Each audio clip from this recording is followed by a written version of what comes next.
34,000 feet की ऊंचाई पर उड़ते हुए प्लेन में अचानक से लाश बन गए सब लोग। पायलट और क्रू मेंबर्स से लेकर पैसेंजर तक कोई भी इस कहर से नहीं बच पाया। इतिहास की सबसे डरावनी हवाई जहाज दुर्घटना। दोस्तों, हवाई जहाज को दुनिया का सबसे सेफ ट्रांसपोर्ट सिस्टम माना जाता है। आप साइकिल चलाते हुए भले ही मौत का शिकार हो जाएं, लेकिन हवाई जहाज में दुर्घटना होने के चांसेस ना के बराबर होते हैं। फिर भी कई बार कुछ लोगों की गलतियां या लापरवाही से हवाई जहाज भी एक्सीडेंट का शिकार हो जाते हैं, और जब ऐसा होता है तो फिर लाशों के ढेर लगते हैं। साथ ही एक हैरान करने वाली प्लेन क्रैश इंसिडेंट की कहानी हम आज आपको सुनाने वाले हैं, जिसने पूरी दुनिया को सकते में डाल दिया था।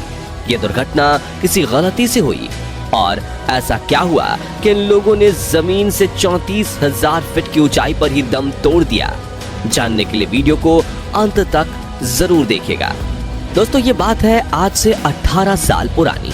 14 अगस्त 2005 का ये दिन था, और सुबह के समय हेलियोस फ्लाइट 522 साइप्रस के लांक्रा इंटरनेशनल एयरपोर्ट से ग्रीस के एथेंस इंटरनेशनल एयरपोर्ट के लिए उड़ान की तैयारी कर रही थी। सब कुछ बिल्कुल ठीक और नॉर्मल था, जिसके बाद सुबह 9:07 पर इस फ्लाइट ने टेक ऑफ किया। इस प्लेन के अंदर 115 पैसेंजर्स और 6 क्रू मेंबर्स सहित कुल 121 लोग सवार थे। प्लेन के पायलट हांस जुर्गेन मार्टिन को 16,900 फ्लाइट आवर्स को और को पायलट पैम्पोस कार्ला लैम्बोस को 7,549 फ्लाइट आवर्स का अनुभव था। मतलब दोनों ही पायलट काफी अनुभवी थे। इसके अलावा फ्लाइट अटेंडेंट की कमान एंड्रेसा बार्डोमोउ ने संभाली हुई थी। उड़ान भरने के महज 5 मिनट बाद ही जब प्लेन 12,040 फीट यानी कि 3.5 किलोमीटर की ऊंचाई पर था, तो अचानक इसमें से एक इमरजेंसी अलार्म बजना शुरू हो गया। पायलट ने जब चेक किया तो पता चला कि यह take off configuration warning alarm था। इस अलार्म को सुनते ही दोनों पायलट के पसीने छूट गए, क्योंकि अलार्म तब बजता है जब प्लेन उड़ान भरने के लिए तैयार नहीं होता। अब ये 12,000 फीट ऊंचाई पर क्यों बज रहा था, इसका दोनों पायलट को कोई अंदाजा नहीं था। ऐसे सिचुएशन में पायलट ने ATC यानी कि एयर ट्रैफिक कंट्रोल से संपर्क करना ही बेहतर समझा। मगर पायलट अभी ATC को अपनी प्रॉब्लम बता ही रहे थे, तभी कॉकपिट में मौजूद दूसरे कई सारे अलार्म्स एक साथ बजने लगे, और इनका शोर इतना ज्यादा बढ़ गया कि ATC को पायलट की आवाज आना ही बंद हो गई। हर बीतते मिनट के साथ पायलट्स की दिक्कत बढ़ती ही जा रही थी।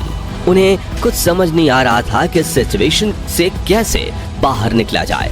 प्लेन में अफरा तफरी मची हुई थी, क्योंकि लोगों को सांस लेने में दिक्कत हो गई थी, और प्लेन में लगे ऑक्सीजन मास्क भी बाहर आ चुके थे। इस समय प्लेन करीब 5 किलोमीटर की ऊंचाई पर था। पायलट लगातार ATC से मदद मांगने की कोशिश कर रहे थे, लेकिन कुछ ही देर में इनका ATC से कनेक्शन भी पूरी तरह से टूट गया। अब प्लेन लगातार ऊपर की तरफ बढ़ रहा था। 9:23 पर ये 10 किलोमीटर से अधिक की ऊंचाई पर पहुंच चुका था। इसके बाद 9:37 पर इस प्लेन ने एथेंस के फ्लाइट इंफॉर्मेशन रीजन में एंटर कर लिया। 10:12 से 10:50 तक एथेंस का ATC इस प्लेन से संपर्क बनाने की कोशिश करता रहा, लेकिन उन्हें प्लेन की तरफ से कोई रिस्पांस नहीं मिला। आमतौर पर इस फ्लाइट को 1 घंटे 45 मिनट का समय लगता था, यानी 10:45 तक इसे एथेंस एयरपोर्ट पर पहुंच जाना चाहिए था, लेकिन आसमान में इसका कोई अता पता नहीं था।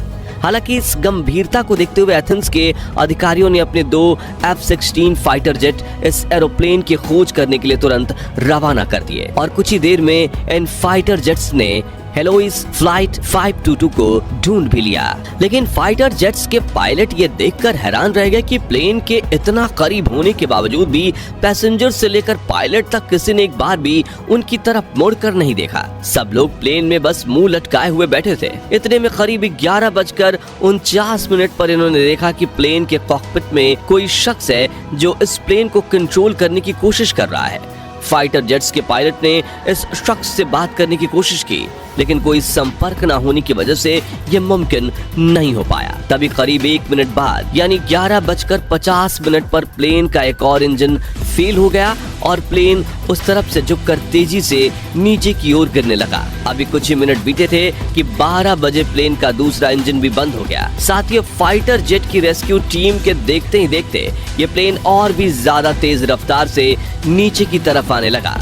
पायलट सीट पर बैठे उस शख्स ने इसे कंट्रोल करने की हर संभव कोशिश की, लेकिन 12:04 पर यह प्लेन ग्रामाटिको की पहाड़ियों में क्रैश हो गया। इसमें बैठे सभी 121 लोगों की मौके पर ही मौत हो गई। इस प्लेन के क्रैश होने की खबर ग्रीस के साथ ही पूरी दुनिया में आग की तरफ फैल गई। घटना की साइट पर रेस्क्यू ऑपरेशन भेजा गया और सभी डेड बॉडीज को प्लेन से निकाला गया। इन मृतकों के शरीर का जब पोस्टमार्टम किया गया तो उससे एक ऐसी चौंकाने वाली बात सामने आई जिससे सबके होश उड़ गए। दरअसल डॉक्टर्स ने बताया कि प्लेन में मौजूद पायलट समेत लगभग सभी लोग इसके क्रैश होने से पहले ही मर चुके थे। ऐसे में सबसे पहला सवाल जो लोगों के मन में उठा वो ये कि अगर पायलट पहले ही मर चुके थे तो इस प्लेन को इतनी देर तक कौन उड़ा रहा था। असल में दोस्तों ये शख्स कोई और नहीं बल्कि फ्लाइट अटेंडेंट एंड्रस ही थे।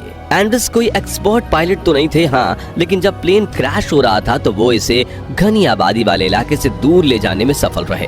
मगर अभी भी इस हादसे के मुख्य जड़ तक पहुंचना बाकी था और वो ये कि इतने सारे लोग आखिर अचानक से अपनी सीट पर बैठे ही कैसे मर गए। इस क्रैश की छानबीन पूरे जोर शोर से चल रही थी। तब इस केस के इन्वेस्टिगेशन पर काम कर रहे एक ऑफिसर की नजर कंट्रोल पैनल में मौजूद एक ऐसे बटन पर पड़ी जिसे देख ऑफिसर अपना सर पकड़ चुका था। यह बटन प्लेन में प्रेशर को सेट करने का काम करता है। इस बटन को देखते ही ऑफिसर को पूरी कहानी समझ आ गई। असल में ये बटन प्लेन के अंदर हवा के प्रेशर को कंट्रोल करने का काम करता है। आमतौर पर यह बटन ऑटो मोड पर ही रहता है, लेकिन यहाँ पर यह बटन ऑटो की जगह मैनुअल पर सेट था। असल में हुआ क्या कि इस फ्लाइट के एक दिन पहले जब ये जहाज अपनी रूटीन सर्विस पर गया तो वहाँ के एक टेक्नीशियन ने गलती से इस बटन को मैनुअल मोड पर करके छोड़ दिया। ऐसे में जब फ्लाइट ने टेक ऑफ किया तो प्लेन के अंदर ऑक्सीजन का लेवल बहुत तेजी से कम होने लगा।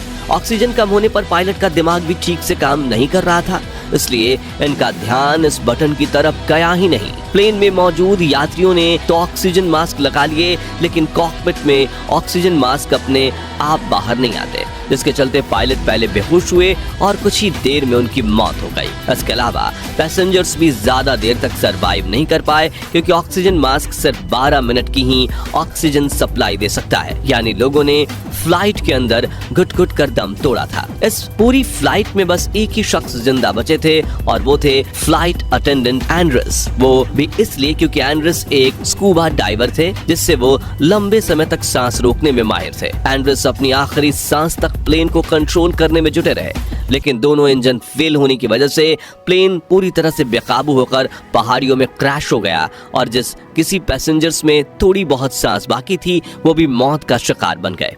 हालांकि एंड्रस प्लेन को बचा नहीं पाए, लेकिन अपने आखिरी पलों में प्लेन को आबादी वाले इलाकों की तरफ से घुमाकर खुले इलाके में क्रैश करने का जो उन्होंने काम किया वो वाकई किसी हीरो से कम नहीं था।